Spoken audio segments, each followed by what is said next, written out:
I'm a little behind today. Got my taxes done. Still feeling not great, but 'tis the nature of being me, I guess. Um, yeah, so got my taxes done. I guess I'm working on some more things after this tonight. And then I did check in with the writing stuff.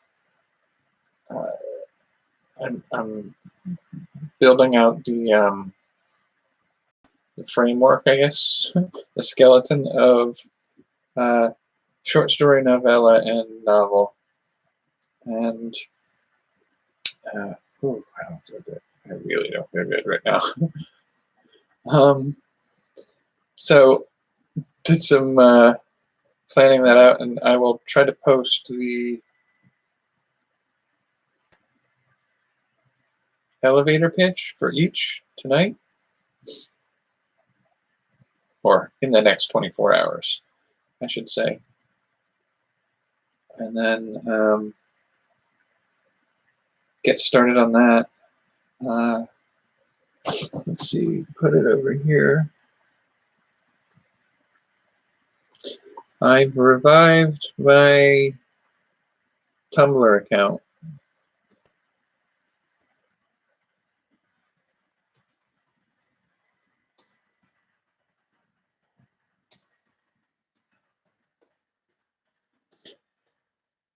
Posting. Yeah, I pulled up my Tumblr account. It took me a little while to figure out how to get back into it.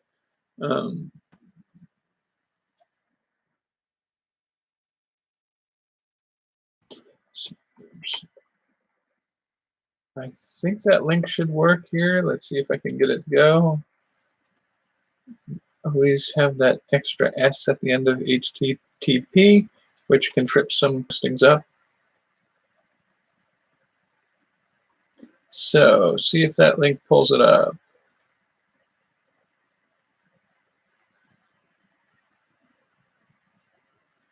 So it brings up my first post on Tumblr. So that should get you where you need to find where I'll eventually be posting things. It's kind of like I spent a little time debating it last night because I guess in the last 6 months there's been some brouhaha over on Tumblr. Apparently, like unbeknownst to me, it was a site that a fair number of people were using to post social media pornographic content. And eventually Tumblr's people in charge said, we don't want to have that as our main go-to. And so they put filters to block and remove pornographic content. And everybody's all in a huff about it. Like, oh, well, we're not going to use Tumblr anymore. And so they lost a third of their users. So a third of their users were posting adult content. I was like, are you kidding me? Like, there's a whole internet for that kind of crap. Why would you have to use Tumblr for it? But everybody's like, well, this is going to be the death of Tumblr. I'm like, really? Like, there's no other potential use cases for it that you can imagine? So I don't know if it's still a thriving platform or not. All the teenagers who got in a huff because they can't get free Tumblr porn anymore, like killing the business, I don't know. I have no idea. Doesn't matter to me. Like, I'm going to be using it to post content, and if it's a platform that just doesn't have an audience, I mean, like, what is it? What was the preceding thing before Facebook? It was MySpace. It's still around. There are still music videos of people posting tryout, remixes and stuff like that on MySpace. So it still exists, even if it's been superseded. So I can use Tumblr as long as Tumblr exists. And, you know, exists is, in this case, actually existing, not it's no longer exists in the pop culture frame of reference of every 12 to 23-year-old. Like that's not, yeah.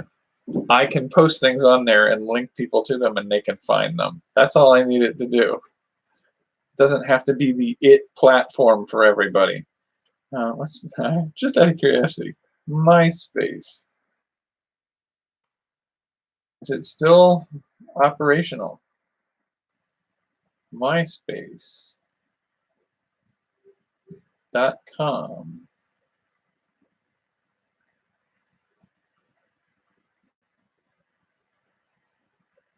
I mean, it's got previews for some recent new movie listings, so it still exists.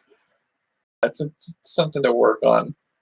I don't need more things to work on right now, but it might be kind of funny to start a MySpace account and see what I can do with it. Artist of the day, Q&A. Everybody loves a list. Top portraits. Free lunch, 10 things. Profiling, premiere, crowd surfing. What else is, how do you find anything on here? That's what I don't understand. Sign up. So you can still sign up for join MySpace. Getting in is easy. Use one of your social networks or start fresh with an email address. I already have a MySpace account? I don't know. Oh, this could be so fun to play with. It's like a defunct platform, but it could be fun to play with. Oh, I hadn't even thought about that. That's just so weird. How many users on my MySpace?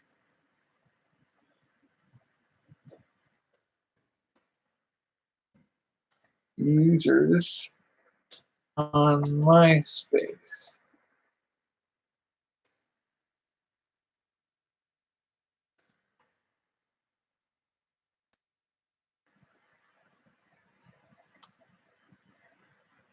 Okay, so let's see.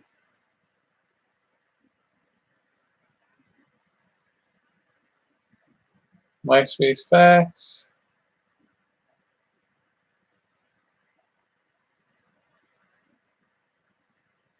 Number of monthly visitors to MySpace, 15 million. Last updated on this month in 2016.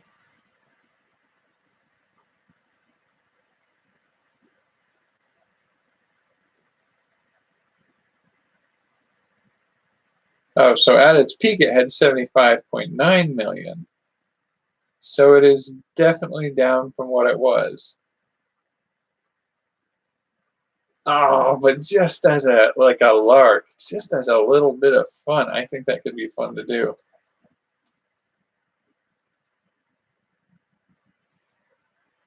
Godot. That sounds familiar.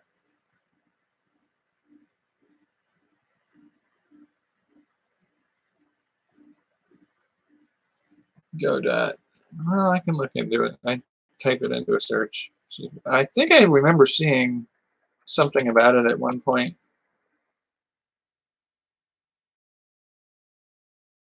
It may have been one of those that I looked at. I think it's one of those. It's a 2D, 3D cross-platform compatible game engine released as open source software under the MIT license.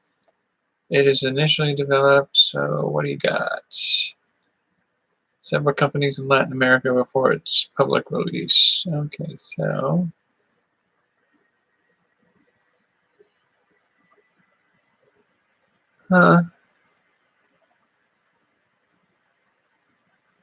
looks like it might be free. Features. Yeah, so pulling up the inspired content Tumblr account got me way off on that tangent of how fun would it be to start a MySpace page in 2019. I might post that to my Facebook page and see if any of my friends think it would be a fun idea. I don't know. Like there may be potential uses for doing that. I mean, it's a market that's not saturated. Like if people want to find you, it's easier to find you in a crowd of 5 million than it is 75 million. But I don't know. I may look at it and just see what kind of fun I can have with it. I wonder, of the 5 million they say they have currently using it, how many of those people don't actually use it, but they just still have an account they haven't touched in 15 years. So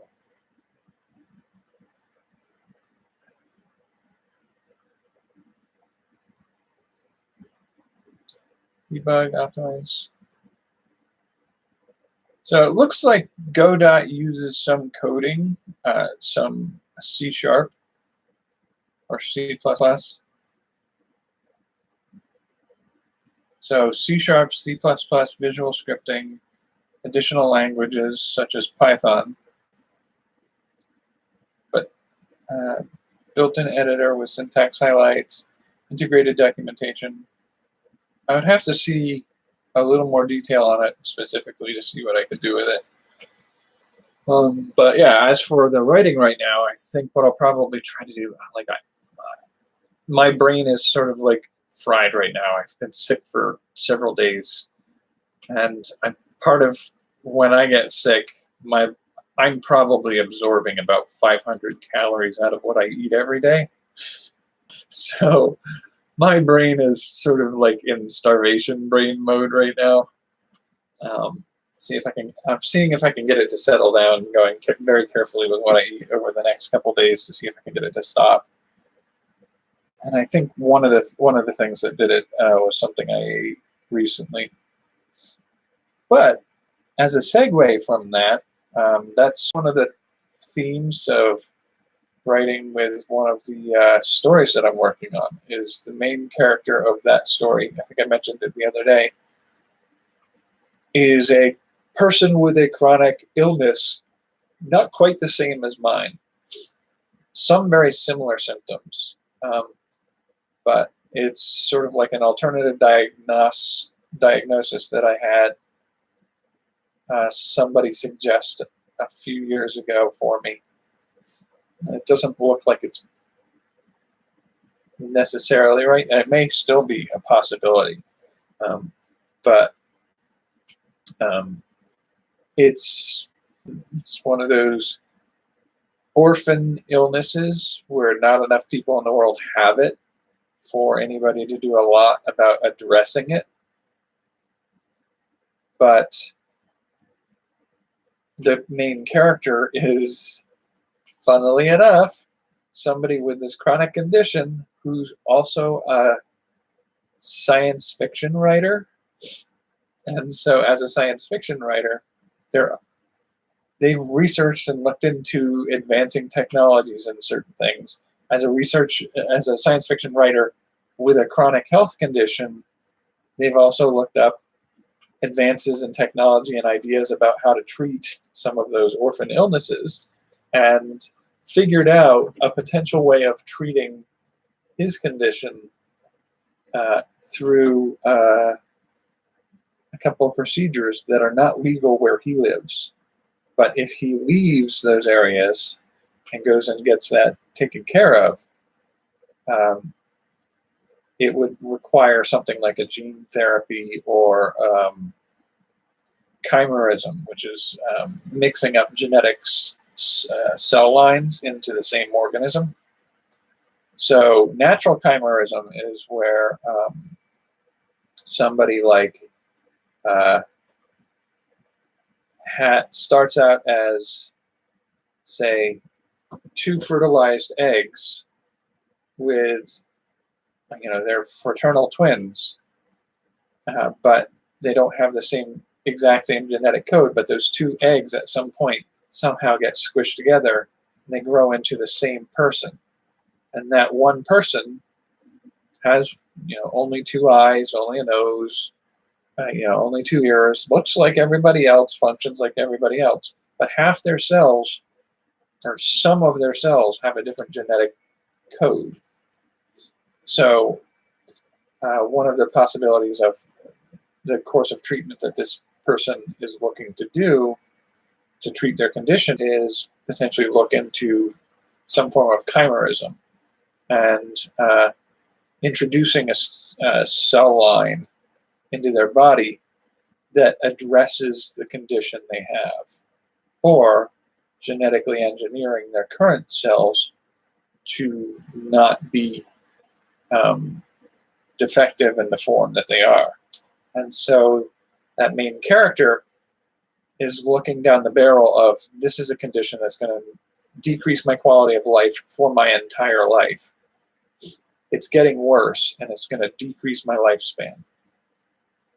There's a potential way to solve that, but it's not legal here.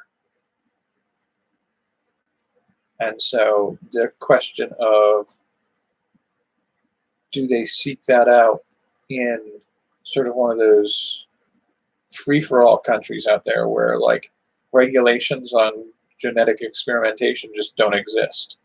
So you just go out to this other country and get this treatment done. And what does that make you in the eyes of the people from your own country? Are you an outlaw even though it's not illegal where you went and got it done?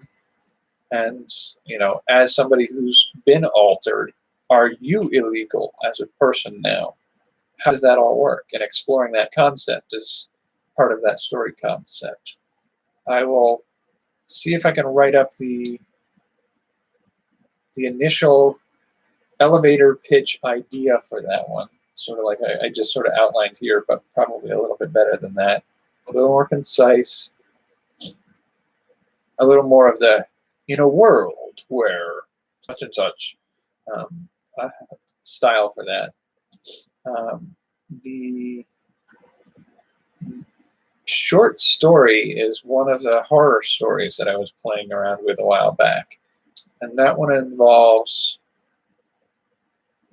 somebody waking up in a tiny enclosure that they can't get out of, with no idea where they are, and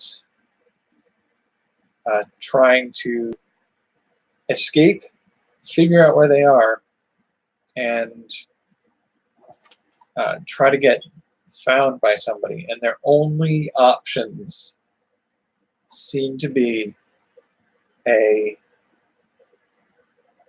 like their cell phone gets a very weak signal, and so the only option they have is you can try to make a call, and calls will chew up your battery, or you can send texts. And so the whole story may be done as a series of texts. It's sort of like a mystery. Figure out where you are. Like, the mystery is you're the victim, and you're trying to figure out what's happened to you and where you are. And I think as a detective mystery, but also a horror story, I think that's a fun format. Like the formulaic, somebody's kidnapped and you have to figure out where they are and what's happened to them. Are they still alive? Like all those things, as both the detective and the victim, I think that's a weird and interesting approach to that story. So I kind of want to do that one. And then the third story that I'm playing around with is the novella. And this one occurred to me a while ago. I participate, again, it's not really science fiction, but it's based on an idea where I'm a member of a community online where we do a lot of discussion of future events. Looking at the research data for advancing technologies and stuff like that, we sort of look into and explore the potential of where the future is going, make some predictions and stuff like that. And one of the things that we are acutely aware of is, like, a famous person who talks about this topic a lot is Bill Gates.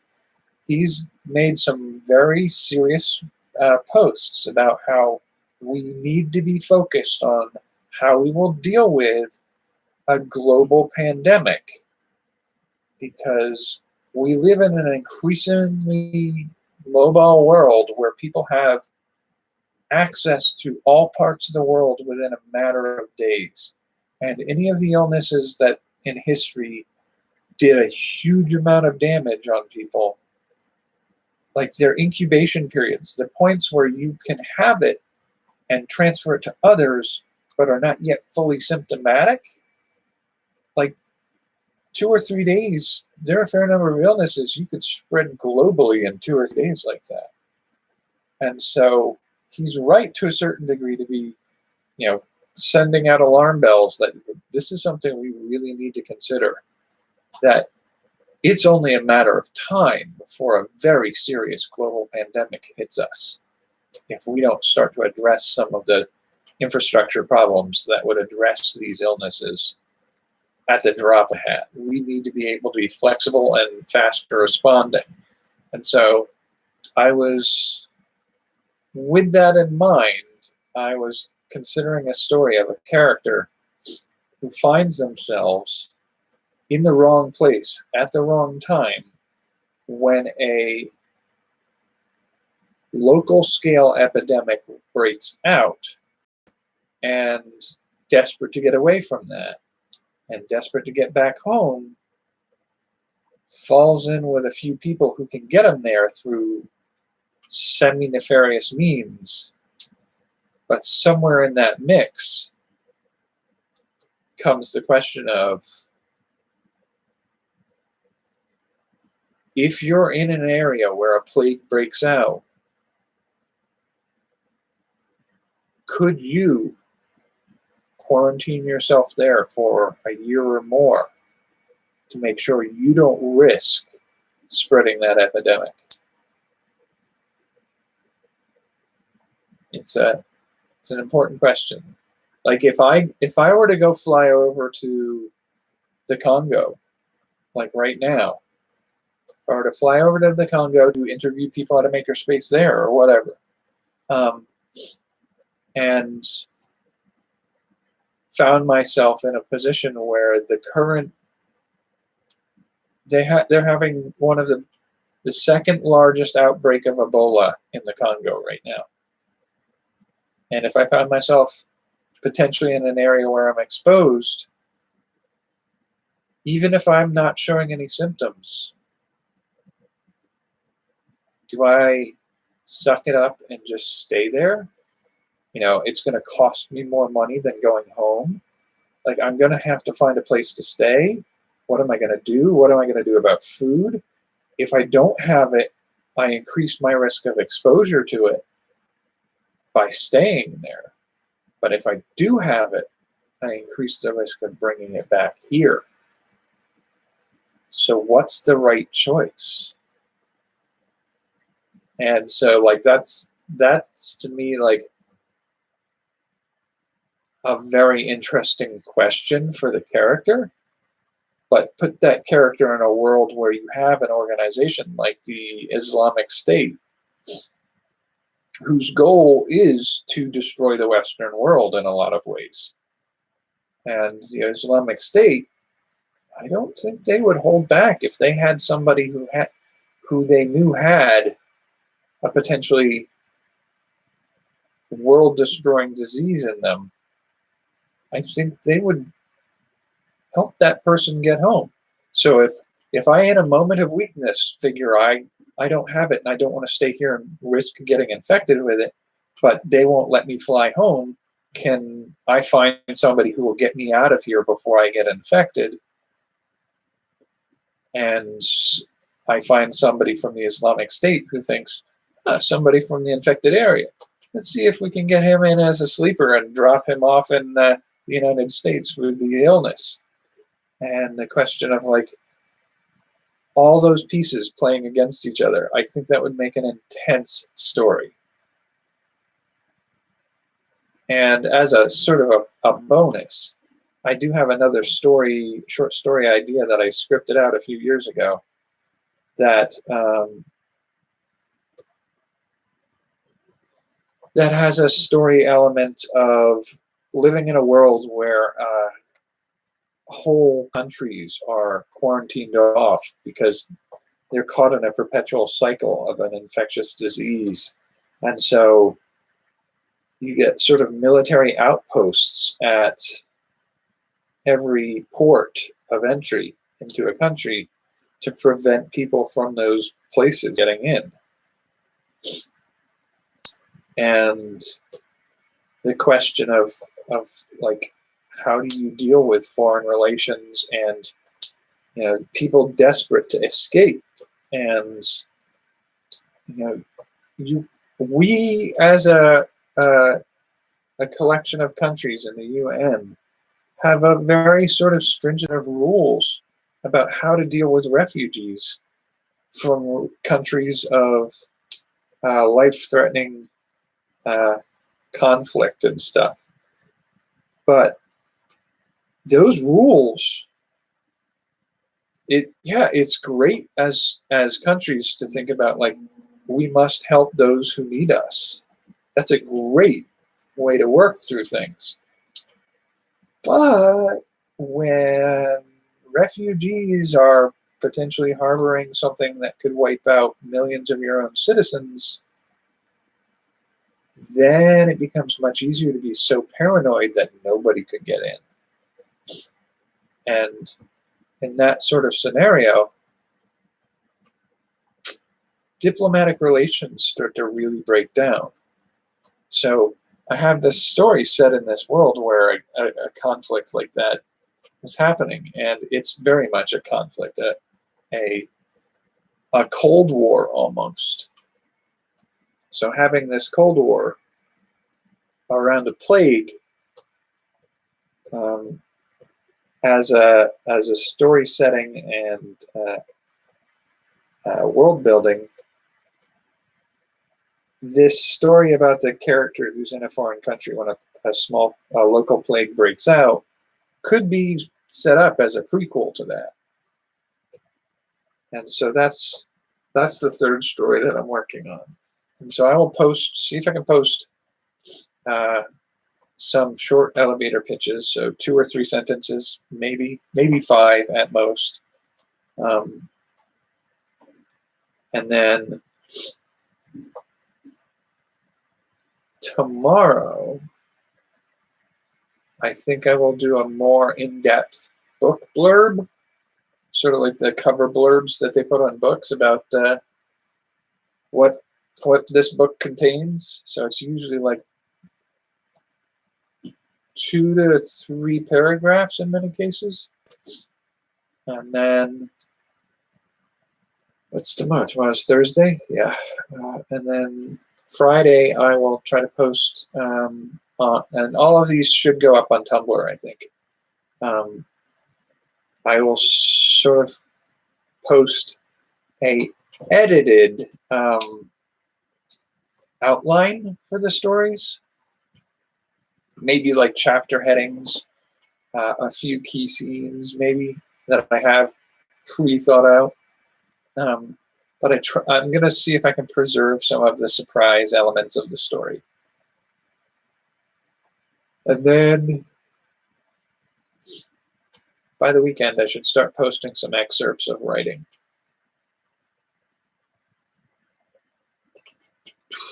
And I've got to work on tonight, seeing if I can do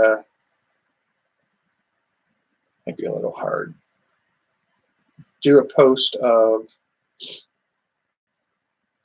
my book review. And then tomorrow, the movie review.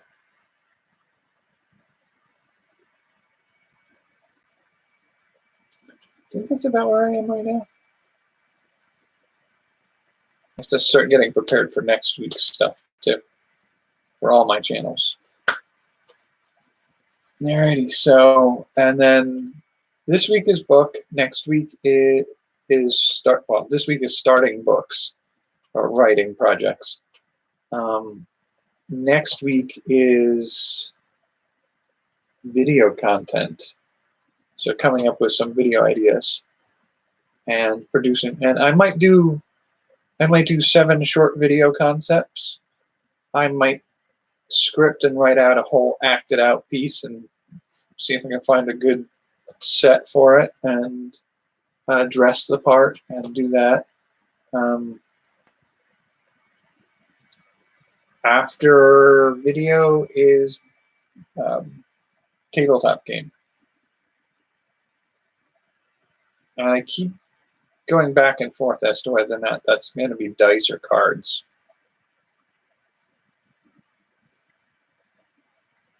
But I will do after that my product and service. I have a pretty good idea. I have an idea for the product I'm going to produce. And then next month starts with a food-based, and then a music, and then another video game. So I will look at the Godot, and then after that is the health and well-being, I believe, for the end of the month. And that one's the live updates of health and well-being stuff. In these 2 months, I will have done, this month I will do an exercise routine, and next month I believe I'll do a dietary trial. And then for June, I believe that's a health and well-being trial. So that's where we are right now. So I posted the link to my Tumblr, and I'll be posting those excerpts and elevator pitches and outlines there.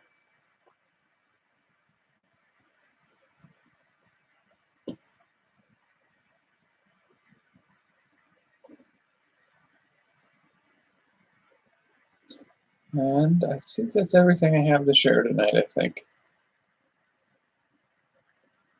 It's been a busy, busy day. It's been an exhausting day, but I get exhausted easily when I've been sick. Because at this point, I'm approaching 11 hours awake. But I feel like I could just go to sleep like right now. Which is way too early to go to sleep.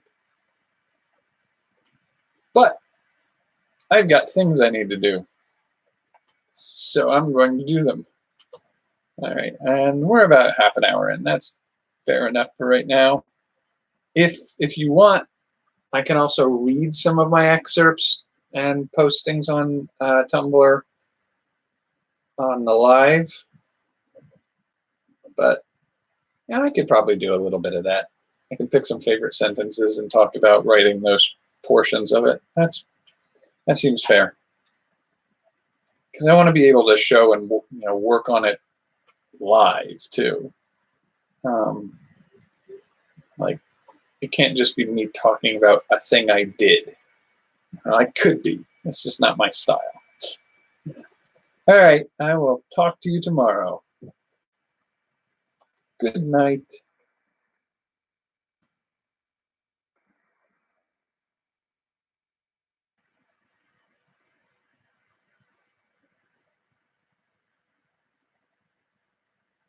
Blue Drake 42. My dyslexia tells me it's 24. I will look it up. I'll see what I can see.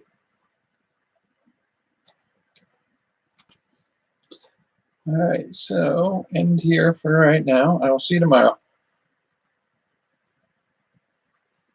Blue Drake